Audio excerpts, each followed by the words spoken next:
Olá e sejam bem-vindos ao Brasil com Z, o seu pitaco semanal sobre os jogadores brasileiros na Europa. Eu sou a Joana Bueno e direto dos estúdios do OneFootball em Berlim, eu estou com o Marcos Monteiro Oi. E Léo Urnauer. Olá, olá. Champions League acabou a fase de grupos, última rodada, Real Madrid conseguiu se classificar, Neymar fez 3 gols, mas infelizmente o tema da rodada acabou sendo racismo, porque mais uma vez, como tantas vezes acontece, mas em pleno 2020 a gente ainda vê isso acontecendo no futebol com bastante frequência, só que dessa vez foi inclusive com um oficial, foi com um árbitro, um quarto árbitro. E o diferencial desse caso foi que todo mundo se manifestou, né? Os jogadores dos dois clubes se manifestaram, se recusaram a voltar em campo e o jogo acabou tendo que ser jogado de novo no dia seguinte. Foi uma coisa que eu nunca tinha visto antes, assim, dos dois clubes se recusarem a jogar até que exista uma solução temporária, digamos assim. É um marco? Eu acho que é um marco, sim, e acho que os jogadores eles podem tomar a dianteira nessa luta, né? Porque as federações, no modo geral, elas fazem campanhas, elas exibem faixas, mas as punições, quando ocorrem esses casos, as punições nunca são severas, né? Se a gente for pensar e for lembrar, a única vez que eu me recordo de um clube ou um jogador ser punido, assim, por um caso de racismo foi aquela vez que o Grêmio foi desclassificado da Copa do Brasil, quando alguns torcedores foram flagrados proferindo ofensas racistas ao Aranha, né, o goleiro Aranha, que era do Santos.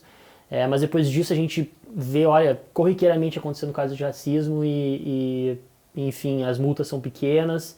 A gente vê até cartão, o jogador recebe ofensas, toma cartão, a gente já viu o jogador chorando em campo, querendo sair, e os companheiros de time falando, não, fica.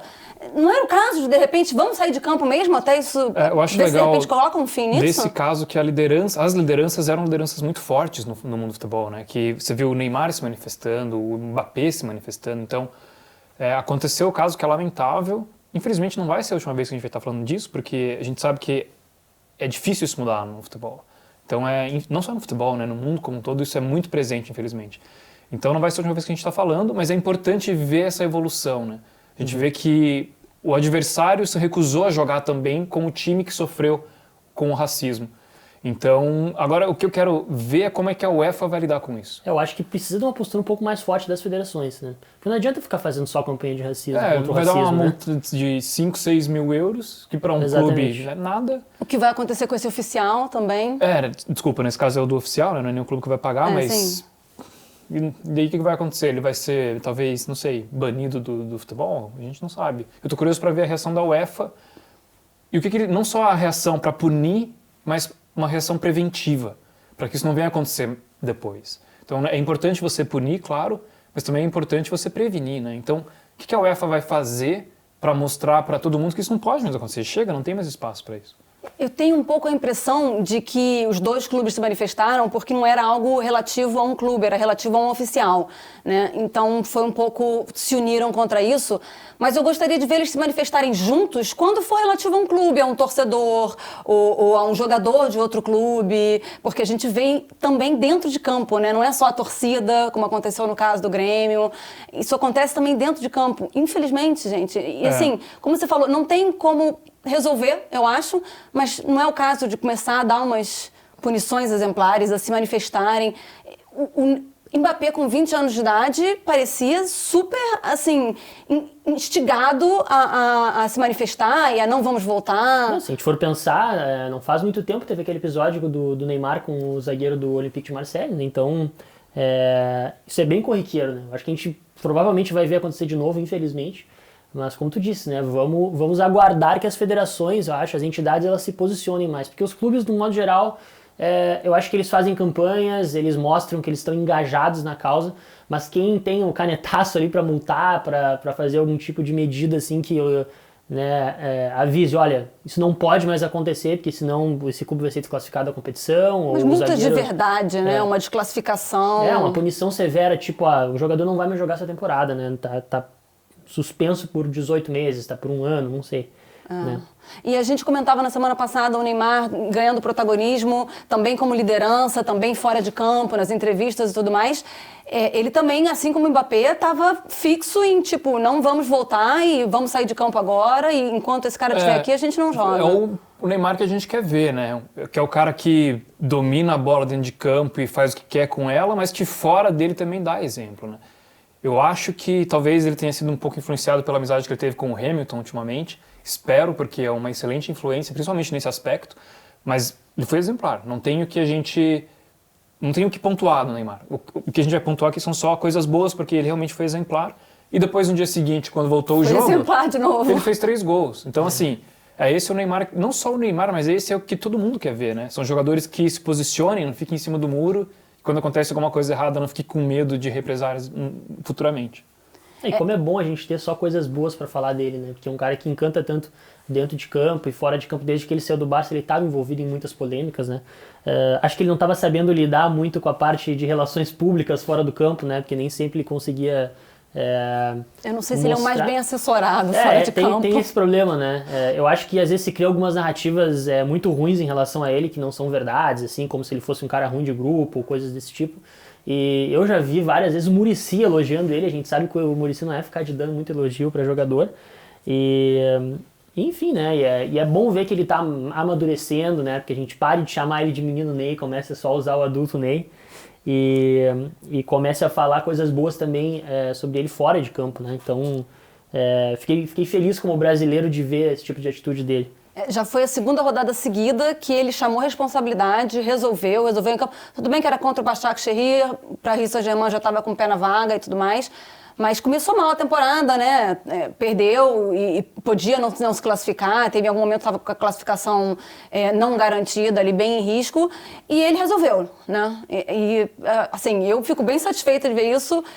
E acho que tem como resolver cada vez mais, né? Assim, na próxima fase da Champions, mata-mata, depende. Paris Saint-Germain depende muito do Neymar ainda? Depende. Depende, mas se ele continuar representando assim, não tem problema depender, né? Porque o cara realmente está jogando muito. O que foi aquele primeiro gol que ele fez na partida?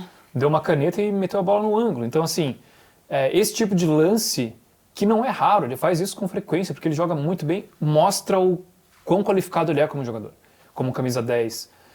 E agora, se ele está se amadurecendo, né, igual o Léo comentou, cara, eu acho que as chances dele evoluir também como jogador são ainda maiores. Na Champions na passada, ele também acho que já tinha evoluído bastante, inclusive dentro de campo. Ficou faltando aquele pedacinho final, na final, inclusive, né? De repente, esse ano é aquele pulinho do gato. Mas eu não sei, eu acho que o time do PSG ele tá um pouco torto hoje, né? Depois que saiu o Thiago Silva, eu acho que ainda falta um meio campo ali que possa dividir esse papel de armação com o Neymar. Não é eu à toa acho que esse gente... cara é o Rafinha. Talvez, que tá assim, começando a ganhar lugar no time. Eu acho que a gente não tá vendo o time ainda tão desenhado quanto na temporada passada. Acho que ano passado tava melhor, né? É óbvio que para essa temporada o PSG não tinha muita grana para contratar, né? Mas eu acho que o time tá pior, né? Acho que tá um pouco pior. Acho que o Neymar tá jogando mais, mas o time tá um pouco pior, né? Não acho que o PSG é um dos favoritos, por exemplo, para ganhar a Champions, né? Eu concordo. Eu acho que também não é favorito. A não ser que Neymar e Mbappé resolvam todos os jogos, o que não é de se duvidar que aconteça, né? Porque, cara, quando você tem um ataque com Neymar e Mbappé, e você tem um centroavante que seja meia boca, só para aguentar ali o tranco, as coisas podem acontecer, né? Então, eu acho que tem muita chance do PSG se dar bem nessa Champions se o Neymar continuar jogando o que ele está jogando agora. Normalmente o que o PSG sofre muito é quando joga contra times que costumam se defender, né? Que baixam as linhas, o Mbappé é um cara Ferrolho. que... Exatamente, o Mbappé é um cara que ele gosta de jogar contra defesas que estão expostas, né? Porque ele é rápido, mas essa coisa do drible curto, assim, de conseguir resolver dar um passe e tal, não é muito a dele ainda, né? Então, daí falta aquele meio que você comentou, né? Isso cai mais responsabilidade ainda sobre os ombros do Neymar, né? Eu acho que se eles tivessem um meia, de repente um outro zagueiro que pudesse substituir o Thiago Silva, assim, esse gap que o Thiago Silva deixou, poderia ser que o PSG entrasse na minha lista de favoritos, mas por enquanto eu acho que ainda falta um pouquinho. Mas o Rafinha, ele tá indo bem mesmo. Ontem ele deu mais uma prova de que ele pode talvez ser esse cara do meio de campo do PSG, acho que ainda não é, mas pode vir a ser. Ontem ele também puxou um contra-ataque que resultou em gol, então ele está mostrando a importância dele, né? Se ele continuar se desenvolvendo também pode chegar e assumir o meio campo. E o outro tema também da rodada foi Real Madrid, porque o Real Madrid estava perigando nem Liga Europa, tinha a possibilidade de não ir nem para a Liga Europa, passou em primeiro do grupo, e pelo menos o primeiro tempo foi o Real Madrid que eu acho que a gente espera, que eu estava esperando desde o início da temporada. No primeiro tempo, eles também garantiram já a vaga já com 2 gols. O Borussia Mönchengladbach parece que também estava tava achando mesmo que aquele outro jogo ia ser 0-0, porque eu não vi muito eles tentarem fazer um gol ali. Passou em primeiro do grupo. É surpresa? É surpresa pelo jeito que o grupo se desenvolveu ao longo da fase de grupos da Champions, né? Então, a camisa pesou, né? Não tem muito, acho que, o que falar. Assim, o Real Madrid teve um primeiro tempo que provavelmente foi os melhores 45 minutos da temporada do Real Madrid, que deu tudo certo, eles jogaram muito bem. Você viu jogadores que estavam apagados ultimamente crescendo, o Toni Kroos, o Modric. Então, o Modric fez um partidaço. Fez um partidaço, ainda quase fez um gol, que a bola pegou na trave, se não me engano, Acho meio que que de umas voleio. 3 bolas na trave em algum momento do jogo. Então, realmente, foi eu fiquei surpreso. Mas é o Real Madrid, né? Então, a camisa pesa, os caras estavam virtualmente desclassificados e avançaram em primeiro lugar do grupo. Agora fica nas oitavas, você fica nessa, né? Você prefere pegar um Leipzig ou o Real Madrid nas oitavas? Um Real Madrid em má fase, um Leipzig que não tem camisa. O Real Madrid na Champions, ele lembra muito pra mim o Boca Juniors na Libertadores, assim. Porque o Boca na Libertadores pode estar na pior fase. Você não vai querer pegar o Boca no mata-mata, entendeu? Porque você sabe que os caras, a camisa é pesada, você dificilmente vai ganhar deles na Bomboneira. Então, de repente eles ganham até nos pênaltis, Pois né? a gente viu eles passando contra o Inter, né, nessas oitavas e eu tava vendo os números depois, acho que só 3 brasileiros conseguiram eliminar o Boca em fase de mata-mata na Libertadores nos últimos 20 anos. E foram, se eu não me engano, 14 ou 15 confrontos. O Boca ganhou 11 desses confrontos. Então, assim, é um pouco o Real Madrid nas eliminatórias da Champions. Você não quer pegar o Real Madrid, entendeu? Porque a camisa é pesada, são os maiores campeões, então... A gente falava um pouco do Real Madrid colocar muita pressão nos ombros dos garotos, né, do Vinícius e do Rodrigo, principalmente, porque está nessa fase de renovação, mas ontem eu vi o Real Madrid jogar como um time, né, que eu acho que era uma coisa que eu não tinha visto essa temporada ainda. Eu acho que eles vivem nas últimas 2, 3 temporadas esse fim de ciclo, essa mudança de ciclo entre os novos jogadores e grandes promessas que estão surgindo, como o Valverde, como o Rodrigo, como o Vinícius Júnior. Mas também, por outro lado, Sérgio Ramos, Modric, jogadores que já ganharam tanto assim que às vezes é uma coisa inconsciente, né? Talvez eles mesmos não saibam de onde tirar aquela força para continuar sendo campeões, né? Então, acho que esse é o grande desafio do Zidane. Acho que, óbvio, né, ele tem um elenco recheado de estrelas e mata-mata é aquela coisa, né? Tá sempre em aberto. Acho que o Real Madrid é um time que sempre vai incomodar, né? Como vocês falaram, né? Camisa pesa bastante. E os meninos jogaram bem também, né? Eu achei o Rodrigo melhor que o Vinícius ainda. Aquela assistência dele pro gol do Benzema foi espetacular. Sim, foram muito bem. Os dois foram bem. Achei o Rodrigo um pouco melhor do que o Vinícius, até porque deu uma assistência, então fica difícil você falar que ele não foi bem. Mas realmente foi... Parece que ele colocou a mão. E às vezes a gente critica e ele nem os dois, olhou, né? cara. Não. Mas às vezes a gente critica demasiadamente os dois, mas se for pensar, eles têm 20 anos e são titulares do Real Madrid, ou quase titulares, né? Então, isso é de uma grandiosidade que a gente não percebe, né? Pra tu ter 20 anos e ser titular do Real Madrid, não é pra qualquer um, né? Então, eu acho que... Pensa, daqui a 5 anos, quando eles tiverem 25, que vai ser talvez o auge dos dois, o que a gente pode esperar, né? Onde é que eles podem chegar? Então... Eu acho que dá pra criar bastante expectativa em relação a essa dupla aí, de verdade. E teve aquela treta, né, do Benzema, ou suposta treta do Benzema com o Vinícius, né, dizendo que parece que o Benzema tinha dito para não passar a bola para ele. Todo mundo negou, disse que não é bem assim. Eu não sei se vocês repararam, mas teve uma hora que o Vinícius recebe a bola, dribla, entra na área e passa pro Benzema, sendo que ele devia ter chutado pro gol, cara. E aí depois eu ainda reparei nisso, que quando o Benzema faz o gol primeiro, o Vinícius é o cara que tá mais perto dele, corre para abraçar e o Benzema abre os braços, o Vinícius chega e ele não fecha, ele fica esperando o resto, sabe? Meio como se não tivesse querendo aquele abraço. Eu fiquei um pouco desconfortável com aquela situação. Vocês não repararam nisso, não? Deixa eu passar, assim, não lembrei, porque eu confesso que eu mal lembrava desse caso do Benzema com o Vinícius, mas tem que ficar de olho, né? O importante é que dentro de campo eles foram bem ontem, né? Então... Se funcionar, tá valendo, se funcionar... né? Se passar a bola um pro outro, só não precisa passar a bola quando tem que chutar pro gol. Não tem problema, eles podem não se gostar, não tem problema nenhum. Agora tem que ser profissional, né? Tá jogando bola ali, não interessa quem tá na tua frente, se você tem que passar, você vai passar. Então, ficar fazendo panelinha, isso é coisa de base, assim. Quando você vai fazer teste na base, às vezes acontece, o cara não gosta, não se enquadra no grupo, ele acaba sendo excluído, tipo, não passa a bola para ele e tal. Na base isso acontece. E quem assistiu o nosso episódio, o nosso vídeo no YouTube dizendo as previsões da temporada da Champions, sabe que eu errei praticamente todas, exceto uma, que é que o United ia ser a decepção. E foi a decepção. Chegou no fim, não conseguiu... Tomou um 3-0 no primeiro tempo do Leipzig, que podia ter sido 5, e acabou não conseguindo. Fez 2 gols ali meio no apagar das luzes, meio sem querer, um pênalti mandrake, mas mesmo assim... Sempre tem um pênalti mandrake, né, a favor do United. Mas que eu o acho Bruno que Fernandes sempre converte. No fim das contas, para eles, acho que saiu... Foi um saldo positivo, né, porque eles não iam ganhar a Champions, obviamente, é um time que está ainda em reconstrução, apesar de ter grandes valores, então... Uma Liga Europa aí, por que não, né? Daqui a pouco eles buscam um título aí. Acho que eles, no fundo, estavam querendo se classificar para a Liga Europa. Essa que é a verdade. O Fred fez falta? Não sei te dizer. É uma frase forte a dizer que ele fez falta, né? Acho que é um bom jogador, mas... O Van de Beek também não fez, porque o Fred saiu e ele não entrou. Eu, por outro lado, tinha apostado no United... que ia se dar bem nessa Champions, mas não foi bem assim, né? Eu até tinha colocado o Telles como o brasileiro que ia se destacar mais na Champions, mas o cara já saiu, então foi uma aposta De repente furada. ele se destaca na Liga Europa agora. Espero que seja válida essa aposta. Mas é curioso, né? Tu for pensar, porque eles têm vários jogadores que são expoentes de suas posições, né? O Wan-Bissaka é um bom lateral, o próprio Alex Telles é um bom lateral, o De Gea é um grande goleiro, o Maguire, apesar dos pesares, é um zagueiro... Né? Eu vou discordar. Eu vou discordar muito disso. Não, eu acho ele horroroso. Né, tem o Bruno Fernandes, tem Pogba, né, tem Rashford, tem Cavani, né? Como é que esse time não tá jogando, né? O que tá acontecendo, né? Falta um comando. Pra mim é a grande curiosidade da Europa é por que tá acontecendo com o Manchester United, assim, né? O que o Solskjaer quer fazer com aquele time que a gente não sabe ainda, Exatamente. né? Que bem, na verdade, o United, desde a saída do Ferguson, não se encontrou, né? Um time que ficou 20 e tantos anos com o mesmo treinador. Né? Ganhou tudo. O United era o Ferguson, era meio que uma coisa só, né? E daí o cara sai, o que é justo, porque ele já estava extremamente cansado. E daí o United começa a trocar de treinador, algo que nunca tinha feito, né? Porque sempre teve lá o cara que eles confiavam e agora tem que readaptar, né? Tem que encontrar alguém que não vai substituir o Ferguson, porque é impossível isso acontecer, mas que vai conseguir dar uma cara pro time, isso ainda não aconteceu.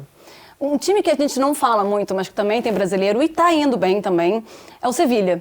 E assim, a gente até já falou até do Diego Carlos, que acho que está fazendo um excepcional trabalho na defesa, no Sevilha, mas o Fernando é um pouco subestimado, vocês não acham, não? Eu acho ele um excelente volante. Eu confesso que eu nunca assisti nada do Sevilha. Eu não sei nem quem é Fernando.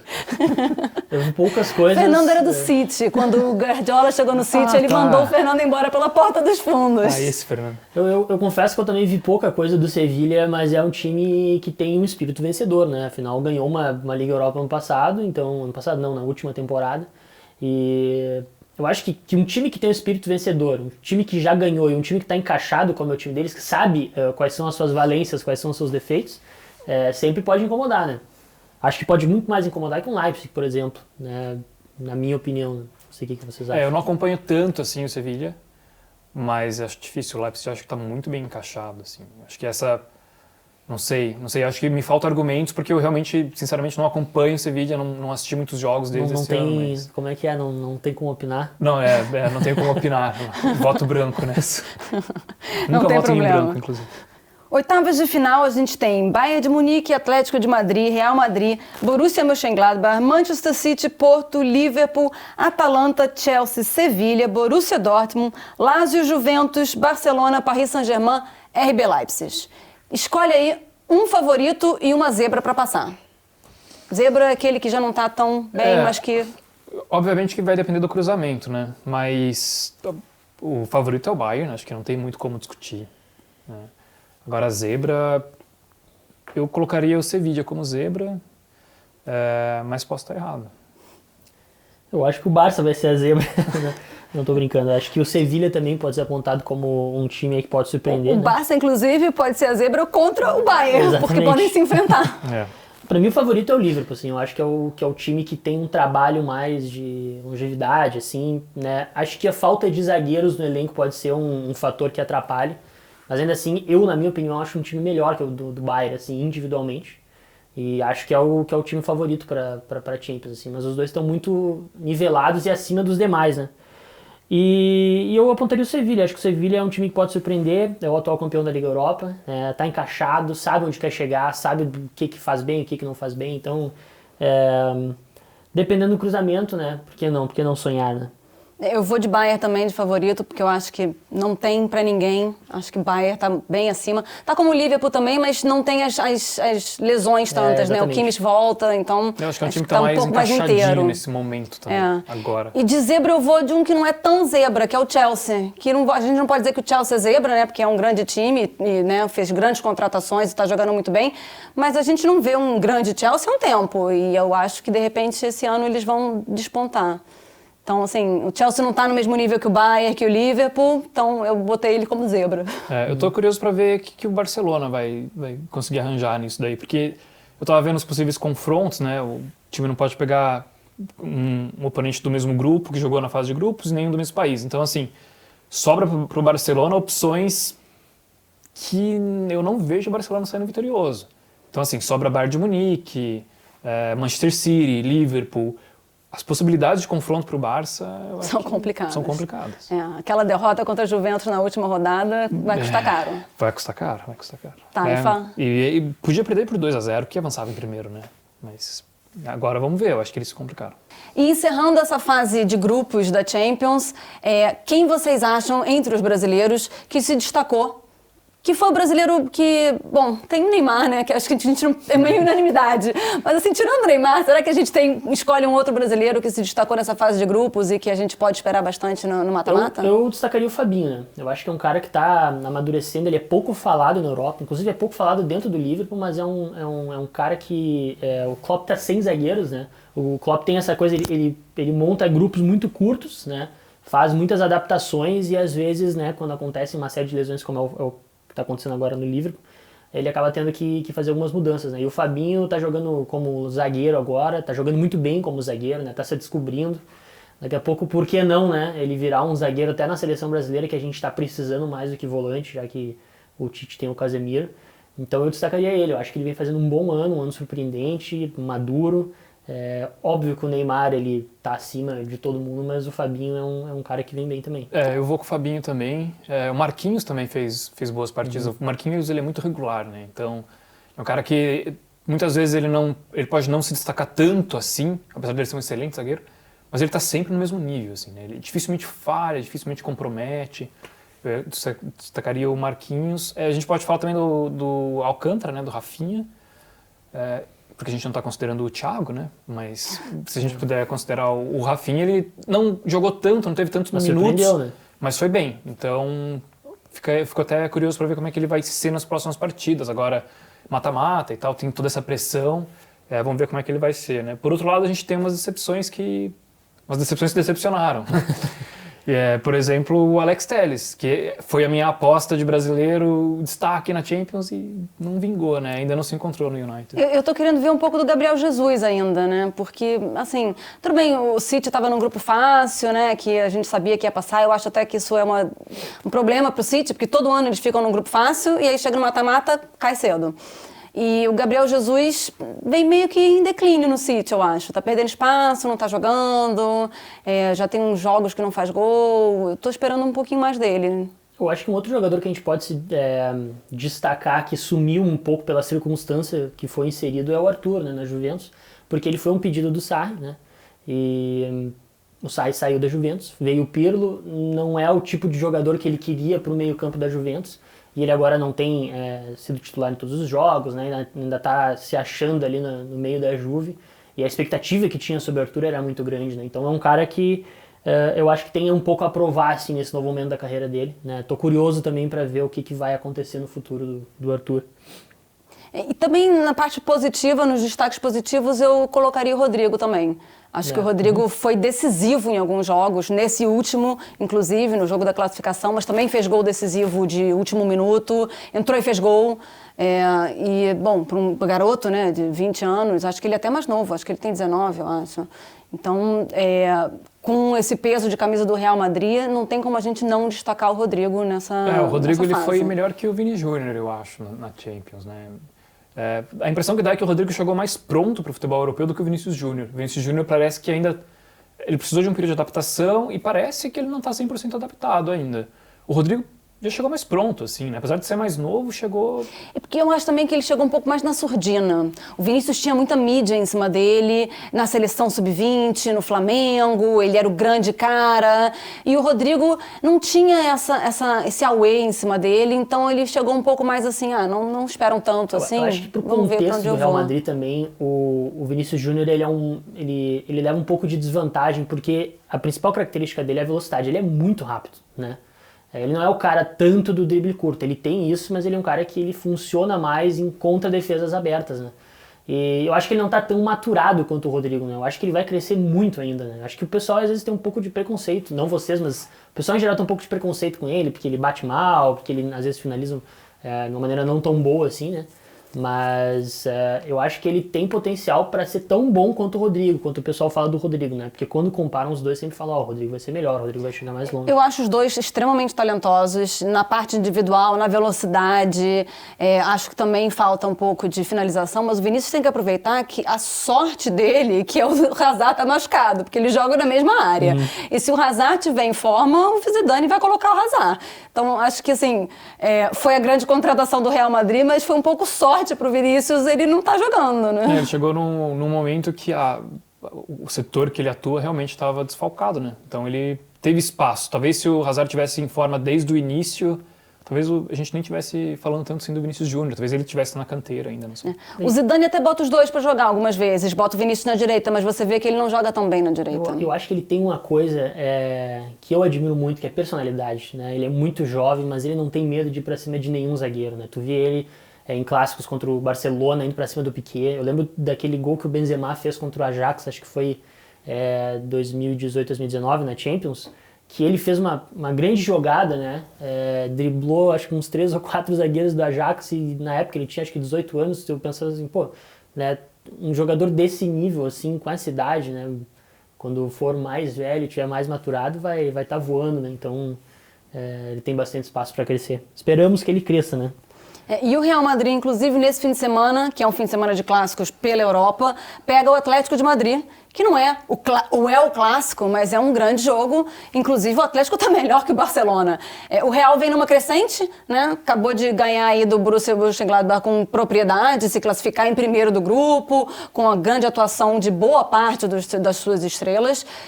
E o Atlético não fez feio, mas também não tinha muito o que fazer feio naquele grupo da Champions, né?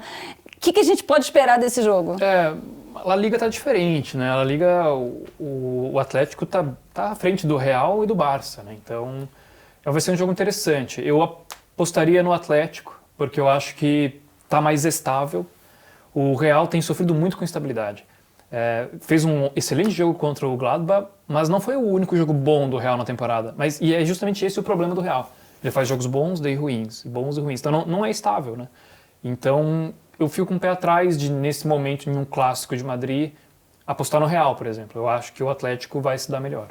Eu vou fazer um pouco do contraponto. Eu acho que o Atlético assim acaba sempre não atingindo as expectativas, principalmente quando contra o Real Madrid, né? Então, eu não sei. Eu sou cético com o Atlético de Madrid. Acho que o Real tem mais camisa, acho que tem caras mais decisivos, né? Apesar de que o Atlético agora tem o Suárez, mas eu acho que é um jogo bem aberto mesmo, assim. Não diria que o Atlético é favorito, né? Ou chega melhor. Acho que tá tudo ali, bem nivelado.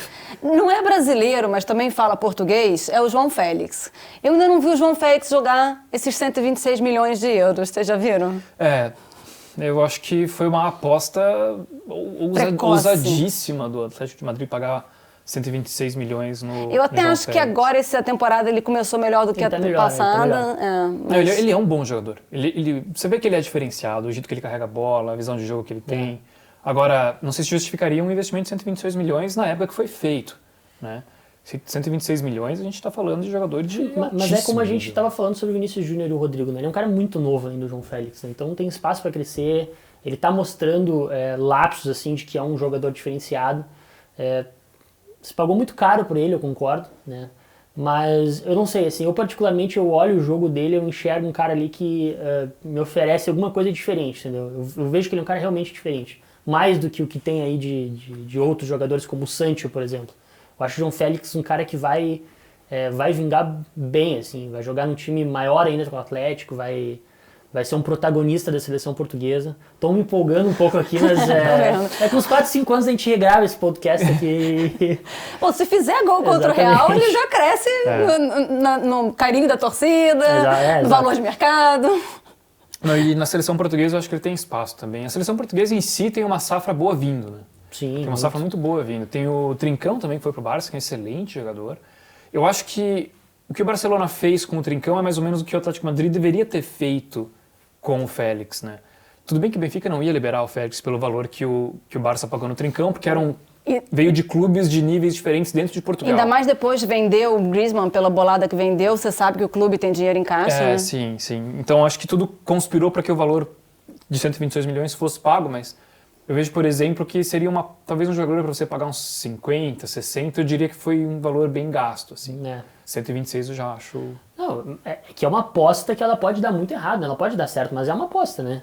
Pode acontecer várias coisas, né? Tem que avaliar a mentalidade do jogador, daqui a pouco ele machuca, daqui a pouco ele é um cara que não consegue manter essa sequência, porque bola no pé ele tem, né? Mas existem diversas coisas que afetam o desempenho e que poderiam fazer com que o João Félix não vingasse, ou não vá vingar no Atlético, né? Então eu concordo contigo, acho que foi muito arriscado, né? Acho que eles deveriam ter ido numa aposta menos ousada, né? Mas enfim, né? A gente está vendo assim, esse mercado muito supervalorizado, né? Acho que talvez essa questão do coronavírus ela diminua um pouco os valores. Exatamente, talvez seja um ponto positivo, uma consequência positiva dessa pandemia, seja esses... Tirando ali na Premier League, os clubes eles baixaram um pouco assim É difícil falar disso, né? Mas é porque é muito complexo. Mas tinha que ter um teto, porque senão o negócio vai deixar de ser sustentável. Já não é, na verdade, tão sustentável, se você parar para ver, né? Existe um gap de cotas de TV, por exemplo. Se você olhar tanto o mercado brasileiro quanto até nos europeus mesmo, você vê que os grandes times das ligas, eles ganham muito mais dinheiro do que os outros. Então, como é que vai ser sustentável? Daí tem esse tipo de transferência de 126 milhões num jogador que é uma aposta de 18, 19 anos.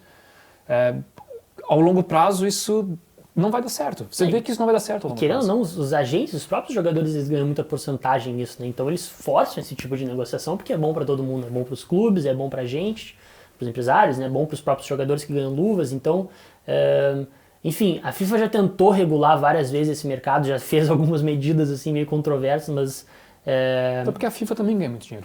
Exato, a FIFA não reclama muito disso. É complicado, né? Mas eu concordo contigo, né? Deveria ter um teto para salários também, né? Para não haver essa diferença tão grande. Para transferência. Isso que a La Liga fez, que eu achei muito interessante, é que eles sempre tentaram ter essa equidade entre distribuição das cotas de TV com o Real Madrid e com o Barcelona.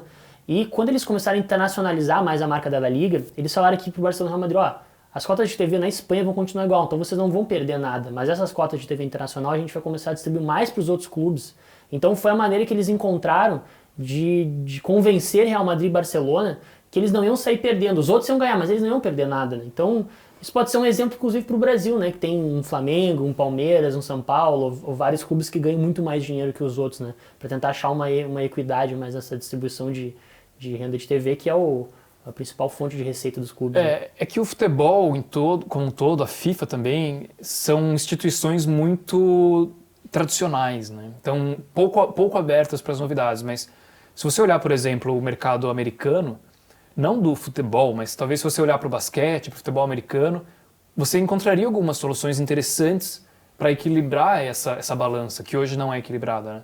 Então, por exemplo, eu acho sensacional como funciona o draft do futebol americano, onde os times que não foram bem na temporada passada têm prioridade para escolher os melhores jogadores. Então, se a gente tivesse alguma coisa parecida no futebol, a gente conseguiria equilibrar as coisas. Não sei, pensando aqui talvez o campeão da liga no ano seguinte vai receber menos de valor de TV, porque já recebeu a premiação do campeonato passado, e o time que ficou em último ou que subiu da Série B vai receber um valor acima para poder equilibrar. Então, assim, são soluções, existem soluções, mas elas não são implementadas, porque o meio é tradicional. Porque os clubes votam ou não. Porque os grandes clubes iam ganhar menos dinheiro, e querendo ou não, o futebol também é um negócio, então é muito complicado. É complicado. Mas também falando, já que a gente está falando de milionários e de valores altos, um dos clássicos que tem esse fim de semana é United e City, que é um clássico milionário, né? Porque são os dois times que praticamente mais gastam, ou estão aí no top 5 dos times que mais gastam, e às vezes até que mais gastam mal, né? Porque o United gasta muito dinheiro e não sabe nem o que faz de vez em quando, aqui voltando ao Maguire. O que esperar desse City United? O City também não está nas suas melhores fases, né? Então... acabei de falar do Gabriel Jesus, assim, seria um jogo para ele, de repente, sei lá, fazer um gol jogo grande, né? O Agüero voltou agora, né? Acho difícil que ele comece como titular, acho que vai ter uma pressão psicológica, assim, da torcida, de toda a mídia inglesa para que o Agüero jogue, né? Eu não sei, assim, eu acho que o City está numa fase um pouco parecida com o Real Madrid, desse fim de ciclo de alguns jogadores, né, que já estão meio do Guardiola também, né? O Guardiola falou uma coisa uma vez que eu acho que é interessante, eu acho que faz sentido, né? Que ele é um cara que exige muito dos jogadores, né? Ele é completamente viciado no trabalho dele, né? Quem já leu o livro dele, eu já vi os documentários sobre o City, entende, né, do que a gente está falando. E ele fala assim, chega um momento que a relação dele com os jogadores está desgastada porque ele já exigiu tanto, né? Ele está deixando a corda tão puxada que fica estremecida essa relação. Ele então, mesmo dizia que... está acontecendo isso agora com o City, assim, né? Ele mesmo dizia que o tempo máximo, o tempo ideal para você ficar no clube é 4 anos. Mais do que 4, 3. Mais do que 4 já não vai por causa disso. Mas ele renovou agora, renovou, né? Eu achei meio até esquisito, assim, contraditório. O dinheiro fez ele mudar de ideia, talvez, né? Pois é. Mas eu acho que esse é o momento que está o City. Acho que tem alguns jogadores ali que estão surgindo bem, como o Ferran Torres, né? O Gabriel Jesus também quer mostrar mais serviço, está numa crescente, querendo ou não, é outro jogador que é muito novo, que a gente colocava uma expectativa, assim... Mas então, é porque eu acho que no início ele correspondeu a essas expectativas, ele entrou muito bem no City, assim, tipo, botando o Agüero no banco nos primeiros jogos, e aí de repente ele foi... Eu acho que talvez a gente esperasse que ele fosse um Ronaldo Fenômeno, né, e ele talvez seja um grande jogador, mas ele não vai ser o Ronaldo Fenômeno, ele não vai ser Ninguém vai ser o Ronaldo Fenômeno. Ninguém vai ser, mas imagina, ele era titular da Seleção Brasileira com 19 anos, né, um cara... Camisa 9, um brasileiro assim nesse nível, jogando bem na Europa, é óbvio que a gente ia criar muita expectativa. Eu acho que essa expectativa que fez com que a gente se decepcionasse um pouco. Mas se tu for olhar os números dele, ele é um dos maiores atacantes da Europa. Há várias temporadas. Uma frase forte, mas é verdade. Não, sim, Vamos gravar de novo, daqui a 5 anos a gente vê se tá certo. Mas eu concordo. Acho que a gente cria uma expectativa e essa expectativa gera uma pressão muito grande. Só que os jogadores eles são muito novos, né? Então a gente, como você falou do Vinícius Júnior, do Rodrigo... A gente fala, mas já não tá jogando bem, faz 3 jogos que não joga nada. Mas é claro, tem 18, 19 anos. E aí eu acho que volta pro tema dos altos valores, desses valores exorbitantes que estão sendo pagos, que bota a expectativa em cima do cara, né? Sim, você paga 126 milhões no moleque de 18 anos. Primeiro que nessa idade você já não tem tanta cabeça no lugar, assim, é normal. E quando o cara dá 126 milhões em cima de você já coloca lá em cima, fala, não sou melhor que todo mundo, não sei o quê. O Gabriel Jesus tem 23 anos, né? Ele é muito novo.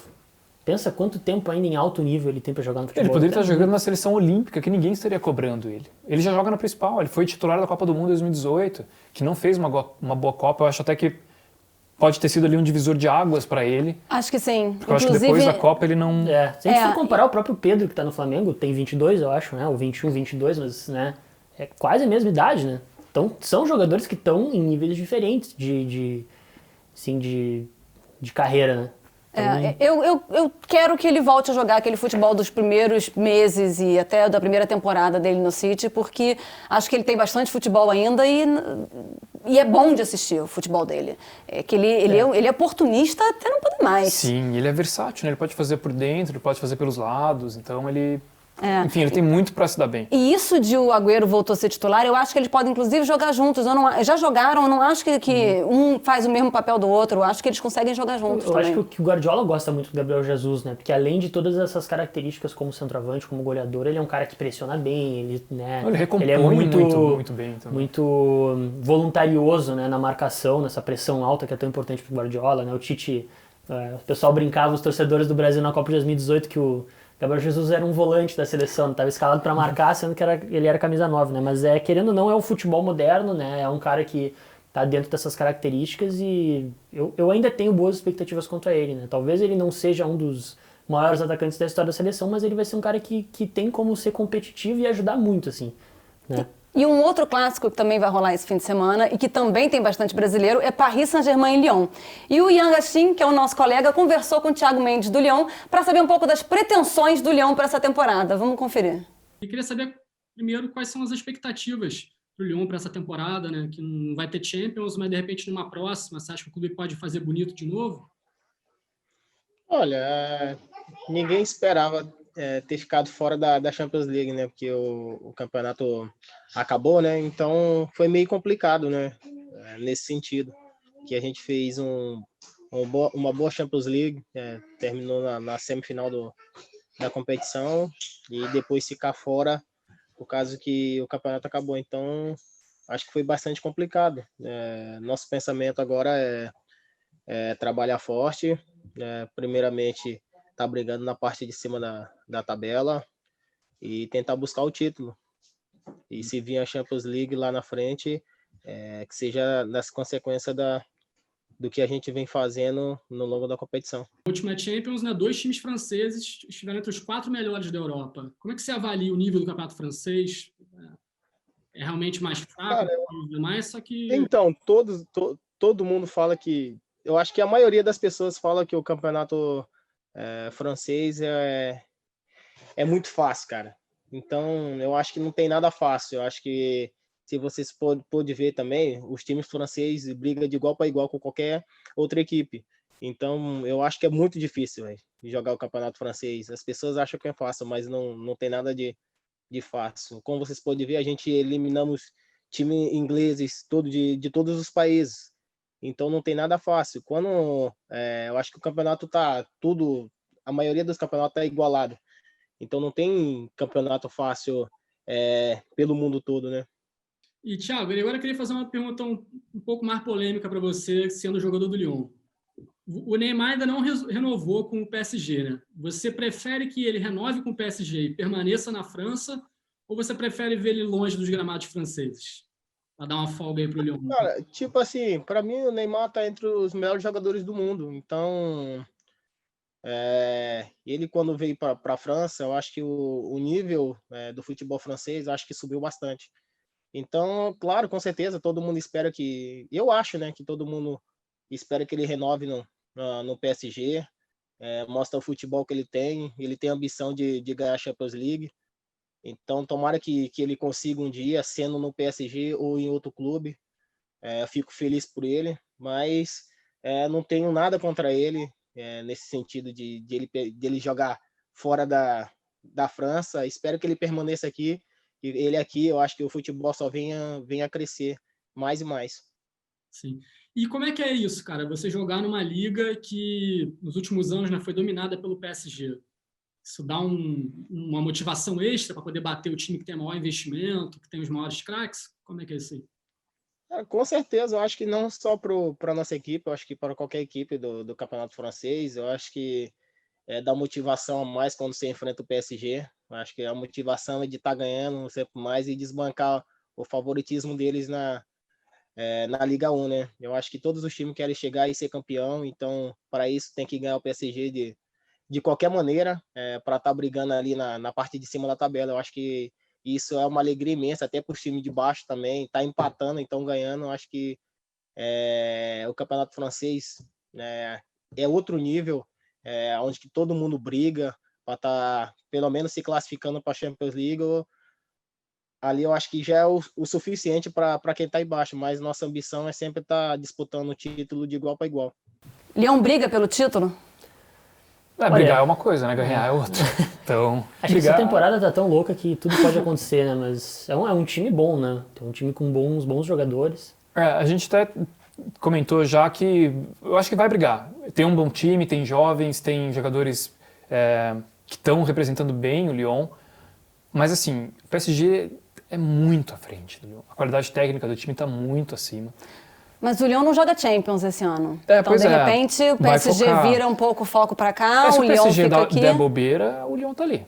Se o PSG deixar a peteca cair, o Lyon tá pegando. Esse jogo acho que vai ser um pouco decisivo para isso, né? Eu acho que não vai ser só uma temporada daquelas que o PSG vai ganhar com 10 rodadas de antecedência, né? Bom, acho que isso nunca aconteceu, mas vocês entenderam o que eu quis dizer, né? Mas eu acho que vai ser um campeonato que vai ser decidido nas rodadas finais, né? Então, pelo menos isso, né? Quem sabe o Lyon não consegue buscar aí um título. Eu acho também. A gente já consegue ver, né, que o PSG não tá tão à frente assim na tabela. Tá 2, 3 pontos, assim. Essa vitória já pode mudar as coisas, por exemplo. Então, eu acho que o Lyon vai brigar, mas ganhar o título eu vejo um pouco mais difícil, assim. Porque, sendo bem sincero, eu também não acho que o PSG vai chegar até a final da Champions. Eu acho que o PSG cai em algum momento. E daí vai sobrar a Liga, né? E daí a gente sabe que se o PSG focar na Liga, vai ser difícil pro Lyon. Paris Saint-Germain Lyon você confere ao vivo, exclusivo e de graça no OneFootball, domingo, 5 da tarde. Baixa o aplicativo nos links aqui na descrição se você está assistindo no OneFootball e ainda não tem. Comentários de Bruno Orance, narração de Rob Porto. Na Bundesliga não tem clássico esse fim de semana, mas tem jogão. Tem Dortmund e Stuttgart, tem União Berlim e Bayern e você também vai ver ao vivo e de graça no OneFootball em parceria com a VBet. Por hoje é só, a gente vai ficar por aqui e voltamos na semana que vem. Até mais!